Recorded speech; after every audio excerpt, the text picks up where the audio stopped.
the matter? What? Narrator. The narration. Dit hele stuk is duidelijk. Jullie komen daarna. Rewind.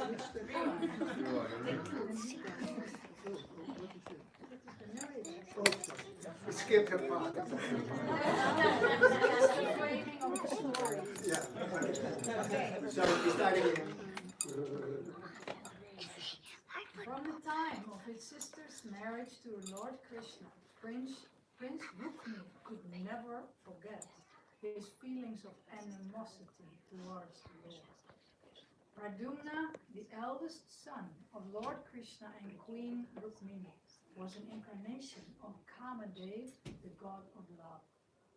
So beautiful and attractive was he that Rukmivati, the daughter of Prince Rukmi, could not select any other husband than Pradyumna during her Swayamvara ceremony. And so she garlanded him in the presence of all the other princes.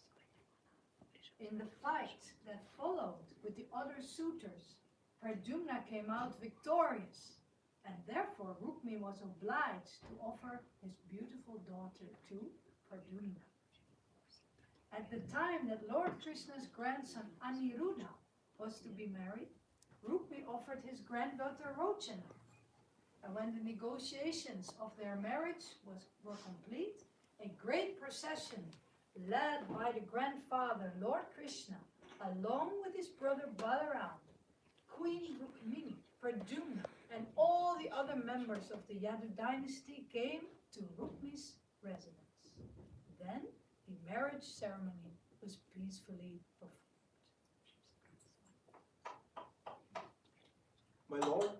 My lord, the king of Kalinga is here. Oh, bring him in. Ah, Rukmi, What cheer it brings me to see you. what's the matter? You look like you... Do you know what I'm going through? Do you know what I'm going through? Having to entertain 100 yadus just to deal with one of them is enough to give me chronic indigestion. Then I really don't understand this wedding arrangement, Rukmi. My sister. I wanted to please Rukmini. Ah, well, such is life. Had I a sister as dear to me as Rukmini is to you, I too would find the circumstances difficult. So your feeling for your in-laws are obviously somewhat reserved.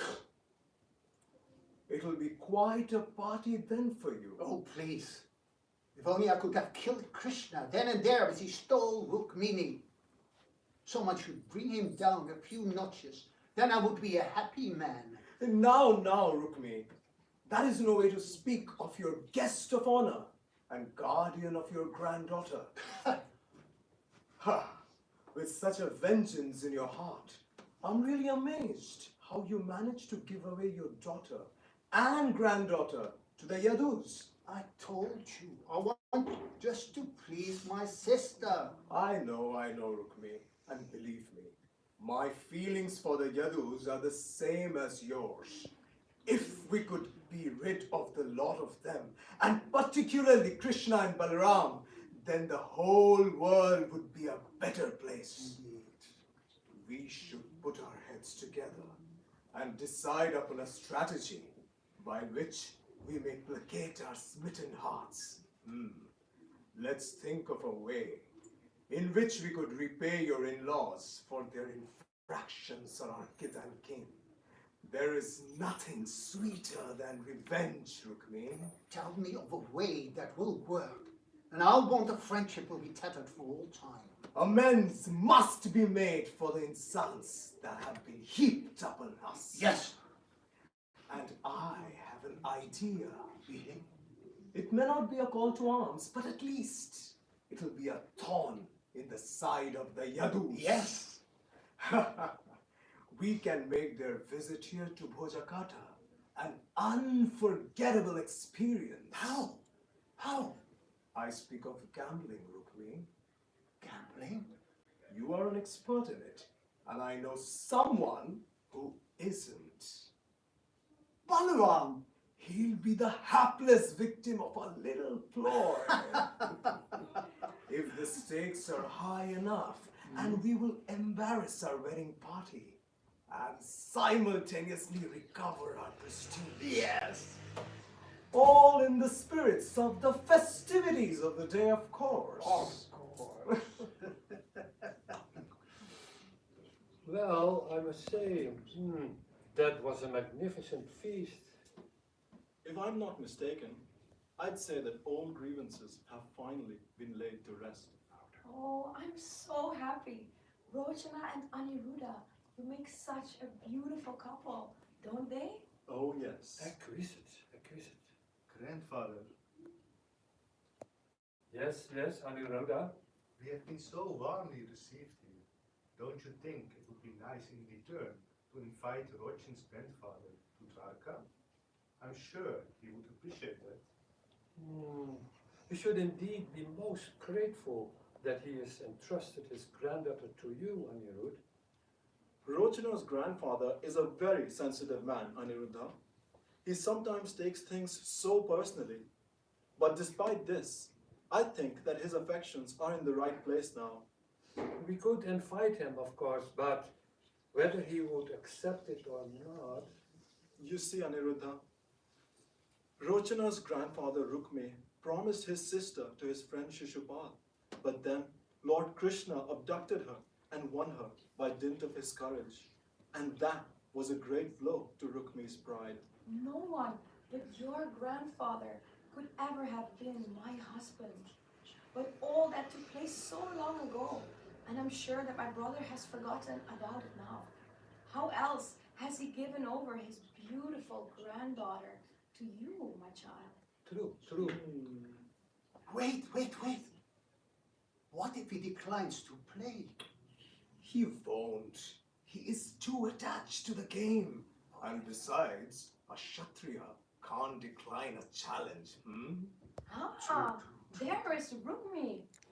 Rukmi, what a great day it has been for all of us. We have all dined most excellently. You have been a most gracious host. I am so happy. These two are a match made in heaven, aren't they, Rukmi? My dear sister, whatever it is that satisfies you, that is my pleasure. And now, if we all be seated, we can relax, and you can tell us more of the wonders of Dwarka, Krishna, the finest citadel of, 16,108 palaces? More than that, it is the home of all the Yadus. My goodness. Oh, Rukmi, it is so wonderful, us all together like this. As I said, my dear sister, if you are happy, then I'm happy. It's always reassuring to know that there are those upon whom one can always count as having one's best interests at heart. The King of Kalinga, my dear sister, is exactly like that to me.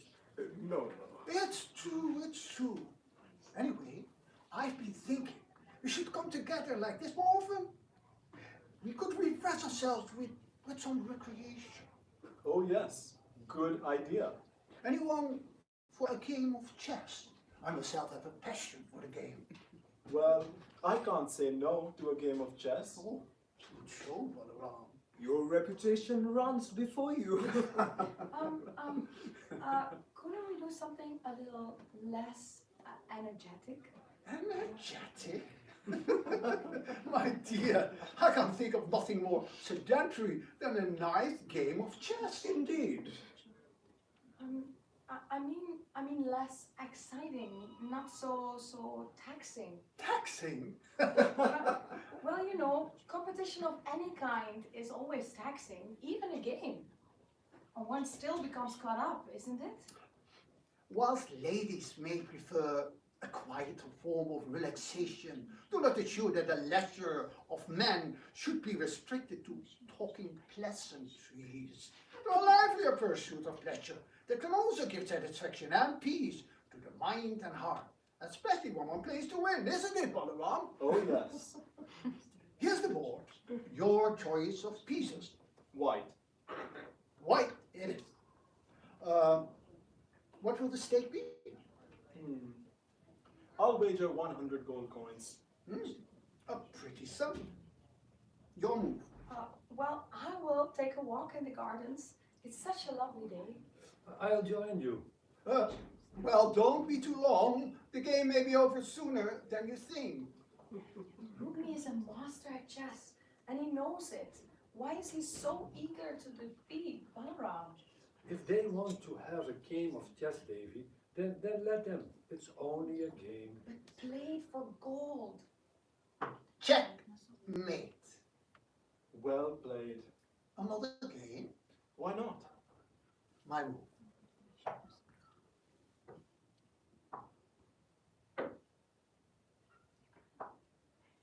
And checkmate.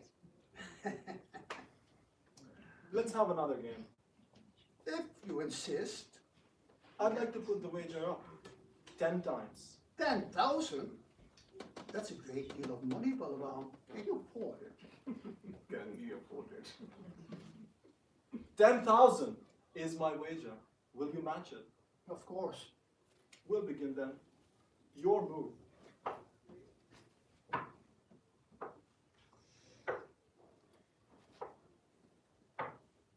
And checkmate.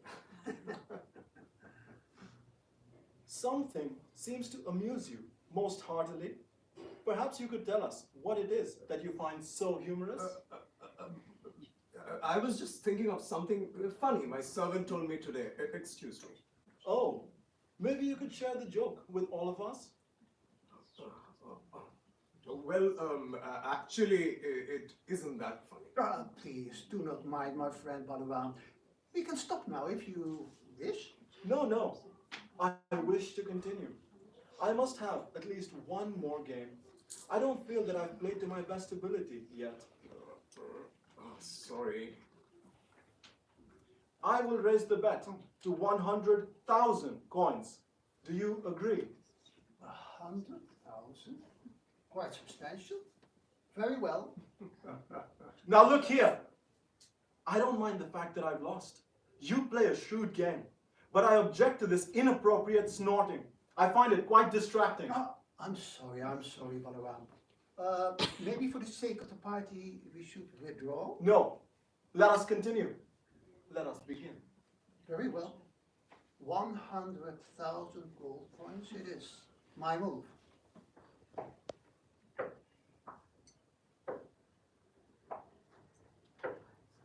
Check. Checkmate. Huh, but you can't do that. Can't do what? You castled your king. Once you castled your king, you can't move. It's not allowed. It's a rule of the game. But I didn't castle my king. Yes, you did. Didn't he? Yes, he did. You see, you already castled your king. In that many moves, my castle would be in a far more useful position had I ever castled my king. But as you can see, my castle is still here. I saw you. I saw you doing it. And the king of Kalinga saw it too. Yes. This is a transgression of basic rules to obtain an unfair checkmate, which is a criteria for disqualification. And I therefore say that it is I who am the winner of the game. It is not true. Rukmi is right. Give me the pieces. Let's start again. By default, I have just won. Nobody has won then. Let's begin again. I'm white, you're black. Make the wager. All right, let's play for real stakes. I'll wager you 100 million gold coins. So be it.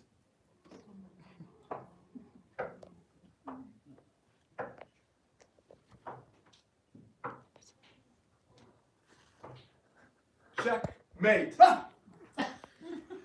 How did you? This is not possible. You did it again. I win by default. This is not so, my right? My right? Yes. Definitely. But it's not true. You're here. I've won definitely by default. You saw what happened, didn't you? Yes, that's not allowed. It slipped my attention when he did it, but it's quite clear that's what he did. In all my life, I've never seen such trickery in a serious game. Look how easily I defeated you in the first 3 games. How is it possible that you can suddenly win like this? You have cheated again, and therefore I say that it's I who has won, not you. I've won! What can you know about playing chess? What could you know? Then a voice from the sky was heard that everyone could hear, which said, "The winner is Lord Balaram. Rukmi's words are false." I didn't hear anything. This is nonsense. Tell him to give you the money. Rukmi, he owes you. So, will you give me your wager? I will not. You won't? Where's your honor? Where were you brought up? Rukmi, please. Be quiet, Rukmini. The truth may hurt, but the truth is the truth. How can a simple coward play chess? Rukmi. Perhaps he learned it in the forest while he watched his herd. Oh no, please. Is that where you learned it? Is it? Is that where you learned it? The better player wins the wager, and now you owe me the coins! The better player has won the game! You owe me! No! I won! I won! Now listen, Rukmi! When you invited us here, I thought you had changed. I've always given you the benefit of the doubt. I even pleaded on your behalf when you had your confrontation with Krishna. Krishna! That trickster! He steals! It is his nature! In his very childhood he steals butter from his neighbors! He's famous for it, isn't he? You know it! I would stop if I were you. He stole my sister! He stole my sister! I won't tolerate anymore! Now give me my gold! A true Kshatriya is honorable! A true Kshatriya will stick to his word and submit the money! Rukmi. He has wagered to the winner! No. And I have won! I have won! Yeah! From one blow of Balaram's club, Rukmi was dead. With the next blow, Balaram broke the teeth of the king of Kalinga, yet so insolently scoffed. Other princes supporting Rukmi thought it wise to run away from the scene. During the strife between Balaram and Rukmi, Lord Krishna could not utter a word, for he knew that if he supported Balaram, his dear Rukmini would be unhappy. And if he said that the killing of Rukmi was unjust, his brother Balaram would feel bad.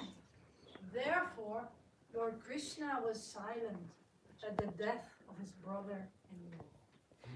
My dear Rukmini, please, do not lament. There is something you should know. The king of Kalinga has harbored enmity towards myself and Balaram for many, many lifetimes. He has only ever thought of trying to do me harm. Rukmi always considered him his best friend. To tell you frankly, I was therefore always worried about him. Whilst he was your brother in this life, in other lives he may well have been at great odds with your pure devoted feelings for me. Dearest Rukmini, you are my eternal queen. Your brother lives on in the spirit of his granddaughter Rachana, and she will remain with us.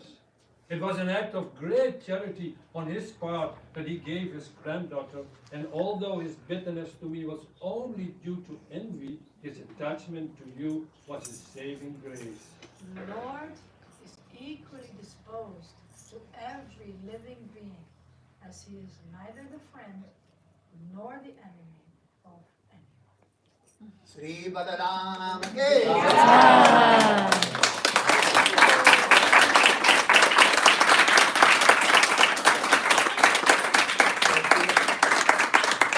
Srila Prabhupada loved drama. He said these plays are better than my books. Why? Because the personality come alive. You see how wonderful, how sweet, how kind Lord Krishna is, or Lord Chaitanya, or his servants, his devotees. But these pastimes, some of the pastimes of the Lord are eternal, like the Rasa dance or Govardhan Lila. Some pastimes, they are every time different, because otherwise it will be also boring for the Lord. So, say for instance, if he comes as Lord Nrsimhadev, then his two guards are cursed, Jai Vijay, and they become Hiranyakashipu, etc., etc., like that. And so every time someone, maybe another guard will play that part. And then he will think of other ways. So just like when Krishna enters Mathura, he meets someone who dyes clothes or wears cloth. And he asked for some clothes for him and Balarama, and that personality said, these are for King Kamsa, you better get off or else they, cut off your head. And then what did Krishna do? With his little pinky, he just cut off his head. And then a tailor came and he said, oh my dear Lord, can I make some garments for you? And then he met someone who made garments, clothes. And then he met a garment maker and he offered garments. But maybe another time, the one whose head was cut off, someone else would play the part, and he might say, oh yes, please. And then he will come to a tailor and say, can you make some outfits? Who do you think you are? Like that. So it's different which entity takes these parts. So sometimes they are devas, sometimes they are his personal associates, and sometimes it can be one of us who are maybe a citizen waving or a tree, a small part. So everything is possible. So dramas are very nice because the personalities of the Lord, you will think, oh, how wonderful is our Lord, and you become more and more attached. So thank you very much. So now we continue with the arti, isn't it? Yes. Maybe somebody has a question. 1 minute. What time is the arti? 45. Oh, it's still 10 to be early. Yes. My gosh. Any question? Not too difficult. If you meditate on your role that you just played now, Yes. is it possible that you incarnate like that? Is it possible that You would be an incarnation like that in Krishna Lila?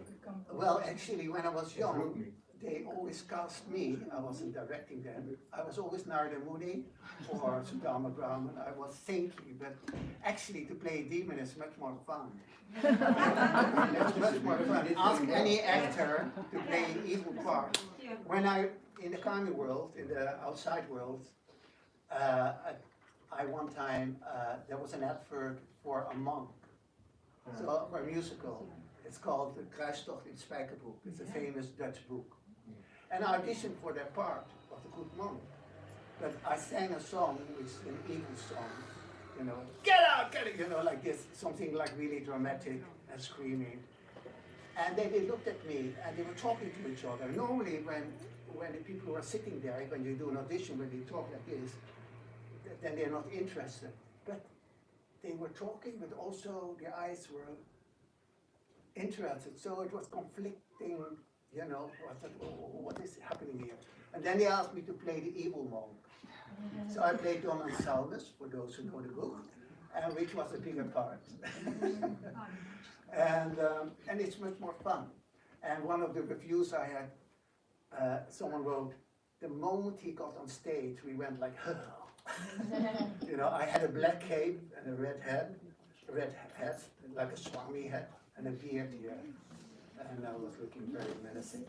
So it's much more fun to play the demon because then you can just get all your anger out and annoyance. Or like Balarama. Get your anger out that way.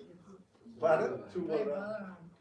Yeah, but so anyway, so any other question? Comments? Okay, then we continue with the arti. His Grace Parividha Prabhu Ki ki jai. Prabhupada and his Krishna book ki Jai.